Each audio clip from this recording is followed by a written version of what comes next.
ආදී පිටකාචාර්ය ගෞරවනීය අපදින්ගේ නායක මාහිමිපාණන් වහන්සේගේ අවවාද අනුශාසනාවකින් මේ තුන්වෙනි පාවන වාරය ආරම්භ කරන්න තිබෙන ආරම්භ කළ ගානදලා මේ මොහොත දක්වාම බොහෝ කිසිමකින් පිළිපත් ඒ උතුම් වූ සිද්ධාස්ථානීය වන්දනාමාන කරගන්නේ මේ උතුම් වූ ආශිර්වාද ලබා ගන්න තුල මේ සන්ධ්‍යා කාලයේ ගිලන්පත් සම්බුද්ධ පූජාවේ වගේම අතුල්පේ කාලයේ සිද්ධ පූජාවේ ප්‍රතිබල දායකත්වය දවස පුරාවට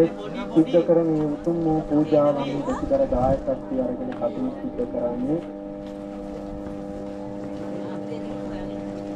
ලලිත් දේශප්‍රිය මේ මහත්මයා ප්‍රධාන කොට ගත්තේ නදී දායක පින්වත්තුන්ලා විසින් මේ උතුම් වූ දවසේ ප්‍රතිබල දායකත්වය දරාගෙන කටයුතු සිද්ධ කරන්නේ